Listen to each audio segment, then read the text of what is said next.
Esto es Semillas para Educar e Inspirar.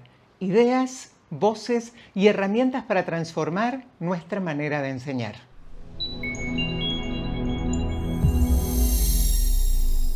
Hoy en Semillas para Educar e Inspirar vamos a hablar de algo que todos los docentes necesitamos dominar y a todos los adultos nos conviene saber. Cómo contar historias que atrapan. Cada vez cuesta más mantener la atención y sobre todo la atención de otros.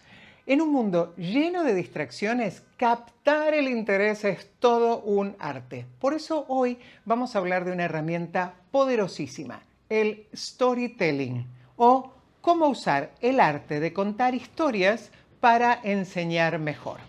Para eso invitamos a Karina Chomsky, que es licenciada en educación y narradora oral. Una combinación perfecta para hablar de este tema.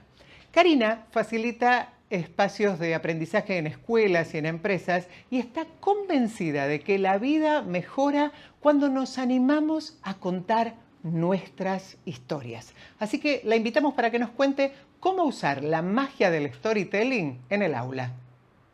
Bueno, como les decía, tenemos el placer de tener con nosotros a Karina Chomsky.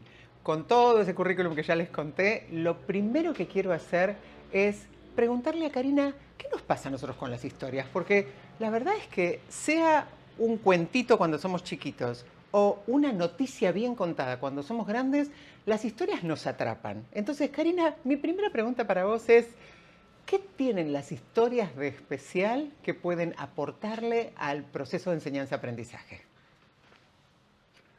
Bueno, mira, yo creo que las historias lo que hacen es unir corazón y cabeza al mismo tiempo. Una historia no transmite datos, información. Lo que hace es contar desde la emoción. Y justamente esa es la diferencia que nosotros notamos y empezamos a disfrutar. La oralidad a nosotros nos acompaña desde el primer momento. Creo que debemos compartir toda esa imagen de los hombres alrededor del fuego y veíamos siempre que alguno estaba parado, algún líder, algún chamán. ¿Qué estaban haciendo? Seguramente estaban a través de un mito o una leyenda tratando de explicar lo inexplicable. La oralidad nos acompaña desde el primer momento porque es anterior a la escritura. Claro. Imagínate, Selina, que necesitamos de esa palabra, tanto para generar esa identidad con la cual se fueron desarrollando las sociedades, como para sobrevivir, Ujú. porque en esa transmisión también estaban esos conocimientos que eran válidos, útiles, necesarios para seguir adelante. Quiero, mira, decirte algo que hace poquito leí. Hay un filósofo, un historiador muy conocido que se llama Yuval Ajá. Harari. Sí. Y entre todos los libros que ha hecho, uno de los últimos, que se llama Homo Ujú. Deus, él a nosotros nos define como el único animal narrador. ¿Esto qué es? Somos los únicos en la especie capaces de crear y de creer en las historias. Uy, qué linda ¿Y esa por qué es combinación, necesario? crear y creer. Hermoso, Espectacular. porque ¿sabés qué? Nosotros las creamos, pero después las tenemos que creer. Y las creencias son los que sostienen y los que no sostienen. Piensa que una sociedad, para poder convivir, tiene que tener creencias Ujú. compartidas. Puede ser la religión, inclusive el uso del dinero es una Tal creencia, cual. es un invento. O sea, ¿Quién nos dice que esos la papelitos valen política. algo, no? Exacto, y lo creímos a full. Entonces, las historias nos transmiten eso, que es el único que lo puede hacer. También fijémonos que hoy en día, en un mundo tan digitalizado, aunque la oralidad cumplió un montón de funciones a través de la historia, pero en un mundo como tal, storytelling vino a traer nuevamente esto, la posibilidad de conectar y conectarse con los otros. Porque pensá que para el cerebro humano es mucho más amable poder retener, comprender o recordar algo que esté armado bajo una estructura narrativa que si nos diesen datos o informaciones sueltas. Correcto, correcto. Y ahora que mencionas storytelling, me interesa mucho preguntarte, ¿cómo imaginas una narrativa del estilo de storytelling donde podemos convertir cualquier contenido en una buena historia. Bien. Mira, yo en esto estoy pensando mucho en usar justamente, pensar que storytelling, voy a hacer uso del nombre de la plataforma, Bridge Ajá, University, o sea, Bridge como, y lo voy a tomar en español, como puente. correcto. Entonces, si para mí storytelling es un puente, yo voy a tener por un lado a alguien que quiere contar y tengo por otro lado a alguien que va a escuchar, pero hay un contenido en el medio. Me estoy imaginando mucho que esto puede suceder en ámbitos educativos, distintos tipos de formaciones. Entonces uno dice, bueno, ¿cómo hago para que este contenido llegue al otro lado? Y la posibilidad de puente es porque si yo transmito pleno información y me meto de lleno, probablemente la receptividad sea más baja. Si yo en cambio parto de una anécdota, de algo que sucedió, algo que genere curiosidad, interés, del otro lado el nivel de atención va a aumentar. La idea de este puente es que lo que se circule por ahí no sea en un solo sentido. Se Exacto. Si no conecte, estuviésemos en una autopista para adelante. claro. Porque, bueno, justamente los que venimos de educación siempre estamos pensando en que el que cuenta, el que escucha, el contenido, todo se mueve, ¿no? O sea, es doble dirección Perfecto. porque todos nos vamos transformando. Si no sería otra vez la repetición, es como dar una lección. Claro. Y ahí nos quedamos, digamos, sin Claro. movimiento. Y acá, bueno, un poco tomando lo que decías antes, ¿no? La clase expositiva pierde por goleada cuando le ponemos una clase que esté con una buena narrativa, algo que enganche, que involucre la emoción, ¿no? Ah, exactamente. Mira, cuando decís clase expositiva, creo que todos podemos recordar la cantidad que hemos pasado en nuestra historia educativa y de otras, ¿no? Miren, yo quiero contarles algo que a mí me pasó hace poco. Tal vez les sirve el ejemplo para ver un poco storytelling en el campo. ¿Cómo? Porque uno habla mucho, pero bueno, a ver, ¿cómo se lleva Ujú. adelante? Hace no muchos días se cumplió el aniversario del nacimiento de Julio Cortázar, un escritor argentino. Me invitaron a un centro cultural para que yo hable.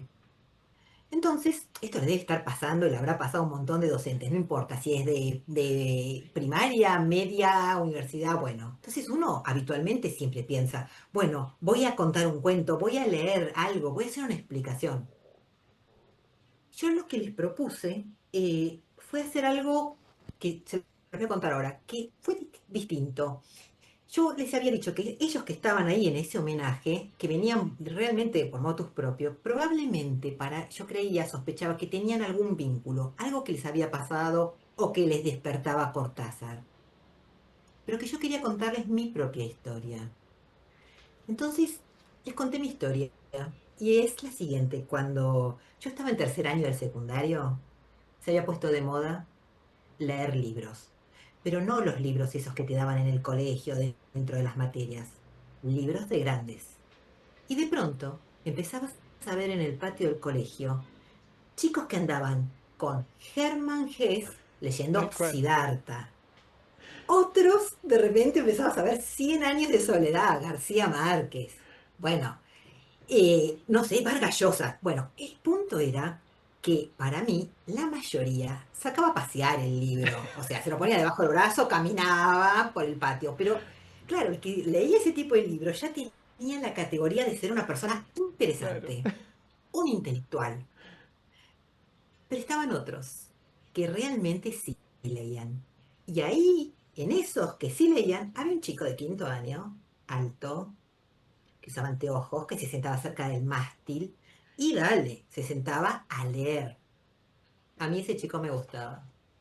Y yo no sabía cómo hacer para que me mirase la de tercer año buscando al de quinto. Me acuerdo que un día agarré a mi compañía de banco, que era mi amiga, le dije, vamos a dar una vuelta por el patio a ver si nos mira. Me mira. Bueno, yo pasé muy cerca, nada. Segunda vuelta.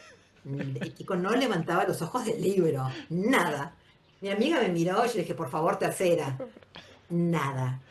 Pero lo que sí yo logré ver fue que él estaba leyendo un libro de Julio Cortázar, que se llamaba La historia de Cronopios y de las famas.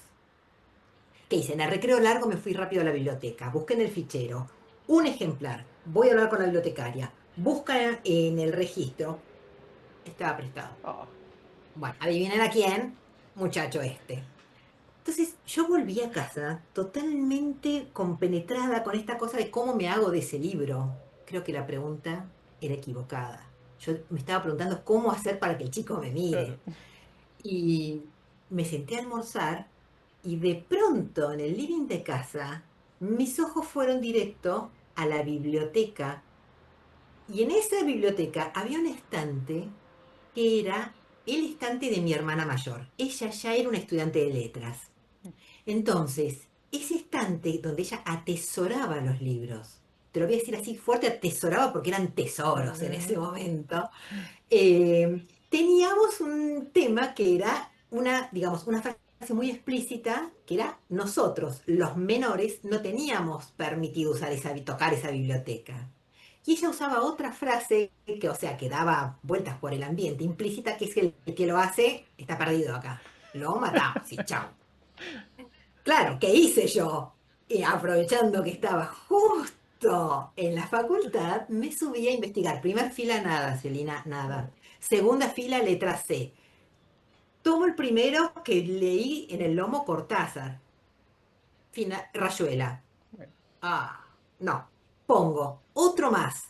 Ahí, Autopista del Sur. Cuando saco Autopista del Sur, siento que un libro muy chiquitito, plum, se inclina y cae así. Lo agarro y ese era Historia de Cronopios y de Famas. Era un libro muy pequeño. Puse otro en el lugar para que nadie se diera cuenta y me fui a la habitación. Claro, yo empecé a leer y ya me había hecho un plan. Mi plan era, me leo unos cuentos, voy mañana al colegio, me paro en el patio, camino hacia donde está el chico y seguramente cuando yo me acerqué, porque parte de mi fantasía era esa, él iba a levantar los ojos, nos íbamos a mirar, él me iba a hablar, ya parece entonces él estaba enamorado de mí, ¿sí?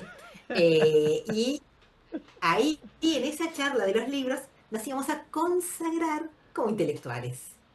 La cosa es que llegó el día siguiente, yo llevé mi libro al colegio y cuando voy al patio, el chico no estaba. Segundo día, el chico tampoco estaba. Tercer día, empiezo a preguntar a las compañeras, el chico estaba enfermo.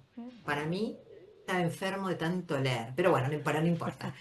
Mientras me dio a mí el tiempo, en esa espera de esa semana larga, que me puse realmente a leer los cuentos del libro. Al principio, yo ni siquiera entendía el título, no sabía si era un libro para grandes o para chicos. Empezaba con instrucciones, me decía cómo le tenía que dar cuerda a un reloj. Después me contaba la visión que tenía Julio Cortázar acerca de cuando las gotas de lluvia caían sobre una ventana, algunas se suicidaban. Y después aparecieron estos seres, los cronopios y las famas. Todo eso, de repente, se me convirtió en un nuevo mundo. Y cuando yo fui al colegio con el libro en la mano y lo vi de lejos y caminé por el patio ya segura para, bueno, acercarme a él, veo que de pronto en el regazo, acá, en las rodillas, tiene un libro gordo, tapa dura, que decía sobre héroes y tumbas.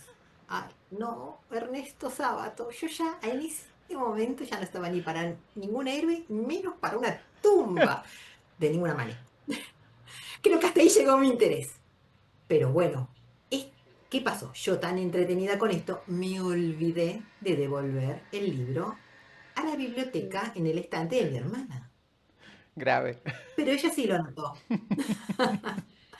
Entonces vino y me preguntó, ahí se puso en juego la pregunta bien explícita, ¿vos tenés el libro de Julio Cortázar? Y yo le dije que sí. Y ahí me imaginé todo lo que venía después, reproches, recriminaciones. Ella me preguntó, ¿te gustó? Me sorprendió. Le dije que sí. Y ahí nomás nos pusimos a hablar de todos los cuentos, claro. Ella, estudiante de letras, sabía un montón. Me explicó muchísimo sobre la literatura fantástica. Y cuando terminamos de hablar, me dijo, si te gustó mucho, yo te voy a prestar otros libros. Y Buenísimo. a partir de ahí me convertí en una lectora fanática. Eso sí, mi cumpleaños del año siguiente, ella me regaló mi primer libro de Cortázar, que era enteramente mío, que fue Final de Juego, que hoy en día lo conservo. Hermosa historia. Yo lo que sí les quería contar un poco a todos en ese momento, en ese centro cultural, era que para mí esta historia que tiene que ver con los recuerdos, con este trayecto con el cual yo me convertí en lectora, eh, quería compartírselos porque probablemente, justamente en el libro de Julio Cortázar, hay un cuento que se llama La conservación de los recuerdos.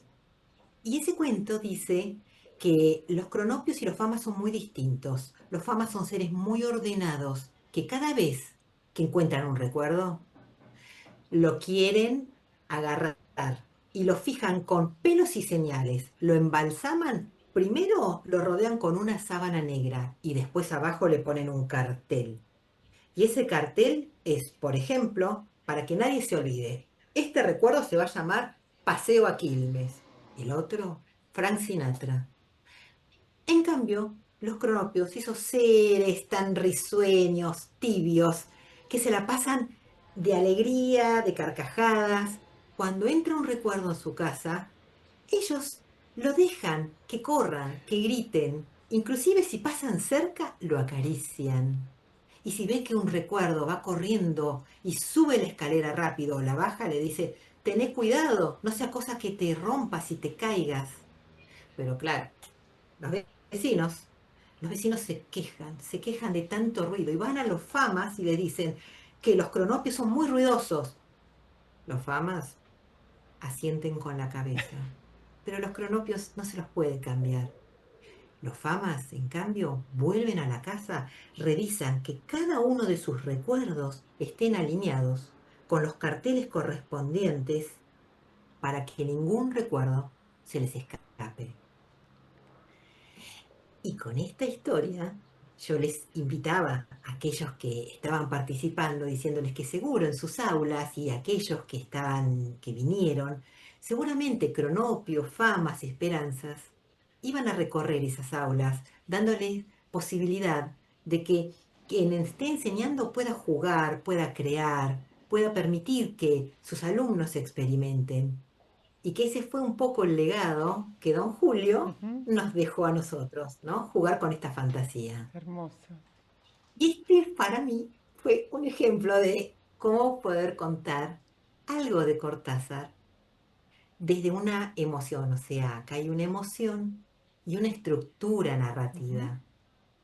No está solo el relato solo, podría haber contado el cuento solo, pero estos dos elementos, que justamente es lo que hace que la emoción y la estructura narrativa le otorguen cierto sentido, cierto significado, y el otro seguramente va a poder retenerlo y eso va a ser más fácil de conservarlo en su memoria a largo plazo. Totalmente. Aparte es mágico también cuando el docente es capaz de ponerse en situación de yo estuve en tu lugar, yo también fui adolescente, a mí me pasaban las mismas cosas que vos y esto me llevó a Cortázar, ¿no? Es como un juego totalmente diferente que conecta desde la emoción, pero conecta también desde una historia bien contada con un docente en primera persona. Exacto, pero en ese caso, mira, justo yo sabía que las personas que iban a asistir eran adultos. Entonces, cuando uno elige una historia, en ese caso yo, sabiendo que eran adultos, probablemente había de distintas etapas, pero podían llegar a ser de mi generación, ellos podían identificarse. Por eso las historias tienen que estar pensadas según las personas a las cuales uno se las Tal dirige. cual. Entonces, el proceso de identificación es muy, como vos lo trajiste, Celina, o sea, es muy interesante y muy fuerte para que esa historia luego te quede, porque si no es muy ajena, te resulta como, o si no repetís algo que eso se dispersa. Sí, retomo esta imagen que vos mencionabas al principio y gracias por eso, de la historia como puente, ¿no? Como un puente que acerca dos posiciones desde sus propias historias, construyendo una historia nueva de repente, porque bueno, es un Cortázar, pero es un Cortázar visto desde mi Cortázar, desde el Cortázar que yo guardé. Claro, Hermoso, hermoso, hermoso. Y a gracias. ver, me gusta como historia y te iba a pedir si muy sintéticamente nos puedes dar algún tip de cómo armar una estructura narrativa de storytelling. Obviamente da para un curso entero y ya charlaremos más adelante del tema, pero sí me gustaría, no sé, que todo el mundo se lleve, además del ejemplo que puede sonar hermoso, pero a veces es difícil extraer la médula, ¿no? La estructura. ¿Cómo sería una estructura de storytelling para una clase cualquiera? Mira, ¿sabes qué me pasa? Que generalmente cuando están armados en forma de tip, o sea, hay mucho material, Ujú. tanto por decirte en YouTube, puedes escuchar un montón de podcasts. Por lo general parece como una lista de ingredientes y por lo general terminan siendo como recetas que tienen el mismo Tal producto. cual. Y esas no son las historias que a nosotros nos conmueven, que nos interpelan. Son de las historias que de repente uno escucha pero pasan. No es que diga no tips, yo creo que pueden ser muy válidos. Lo que primero les quiero decir, pueden tomarlo como tip, es que el que cuenta lo haga desde su propio lugar, no tratando de parecer otros. Ujú. No hace falta, primero, uno, ni ser actor, ni ser súper extrovertido. Esto se trabaja. Generalmente en las formaciones que hacemos, se trabaja para que cada persona que cuente lo haga desde su propia voz, su propio estilo, porque si no, para mí le resta Tal potencia. cual. Eh, y si otra cosa, para alguien que recién arranca, yo les voy a decir algo que tal vez les puede llegar a ser de mucha utilidad y me gustaría casi como un ejercicio dejarles para que lo prueben. Mira,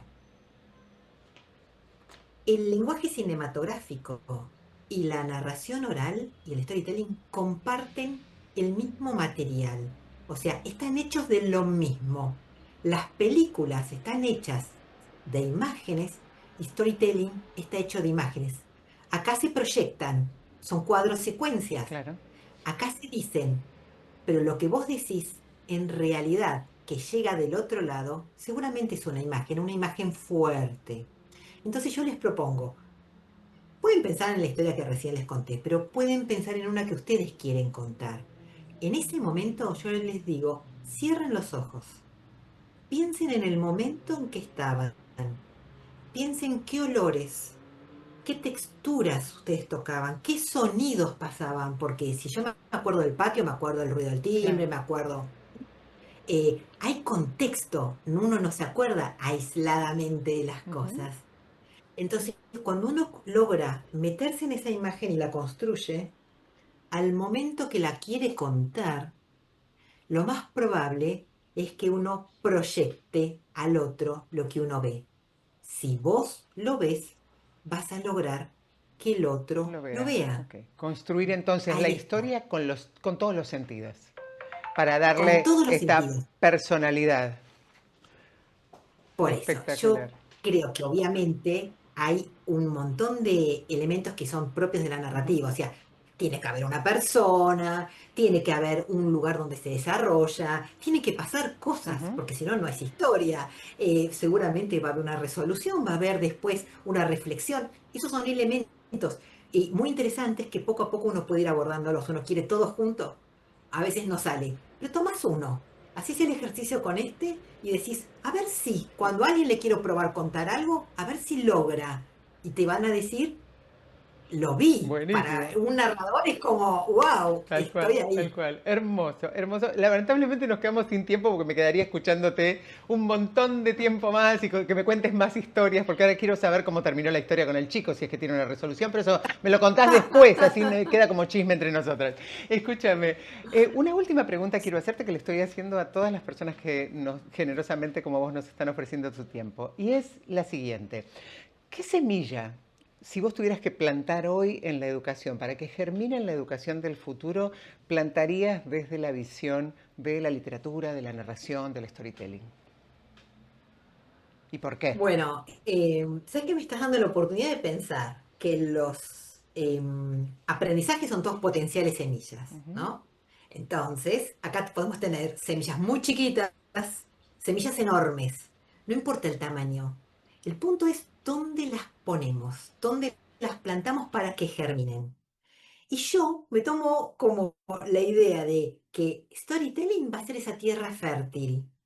Si las ponemos allí, Tengo como la ilusión, vamos a jugar con eso, con la ilusión que sirva de sustrato para que esas semillas se nutran y puedan tener una mirada narrativa. ¿Por qué rescato lo de la mirada narrativa? Porque mira, cualquiera de los aprendizajes, y hoy en día, en un mundo tan interconectado, ¿no? Si no se trabaja esto de la comunicación real, la empatía, me parece que nos vamos a ir perdiendo y perdiendo de mucho. Entonces, yo no me imagino que sale una plantita acá y otra acá. Yo me imagino que ojalá esas plantas se conecten, ¿sí? Hagan redes. Entonces, esa mirada narrativa es hacia donde apuesto. Solamente decirte que si la educación se vive como una historia, se recuerda, se comparte, se transmite y se transforma en experiencia. Hermosísimo. Qué placer escucharte, Karina, de verdad. No, Muchísimas por gracias por el favor, tiempo, por todo lo que nos no, dejaste y por todas las puntas sueltas que quedan, que seguramente vos estás pidiendo, por favor, un ratito más. Bueno, hoy no podemos tener un ratito claro. más con Karina, pero te leo en el chat a ver qué otras preguntas le harías y qué reflexiones te deja esta charla. Qué gusto escuchar a alguien con una voz tan clara, tan bonita y una forma tan linda de contar, ¿no? ¿Cuánto podemos aprender sobre cómo volver cualquier contenido más interesante? Solo cambiando la forma en la que lo contamos. Y me encanta ver cómo en un suelo fértil crecen tantas semillas diferentes, como las ideas de cada uno de los especialistas que nos van regalando, nos van dejando. Seguro te quedaste con ganas de probar esta estrategia. Contanos en los comentarios si ya usaste storytelling o si querés aprender más. Capaz armamos ese curso que nos vienen pidiendo tanto. Si querés tu certificado, los pasos están en la descripción. Y no se pierdan el siguiente video porque vamos a hablar de el arte como motor de la enseñanza y el aprendizaje. Suscríbete al canal, compartí este video con otros papás o con otros docentes y sigamos aprendiendo juntos. Un abrazo. Nos vemos pronto.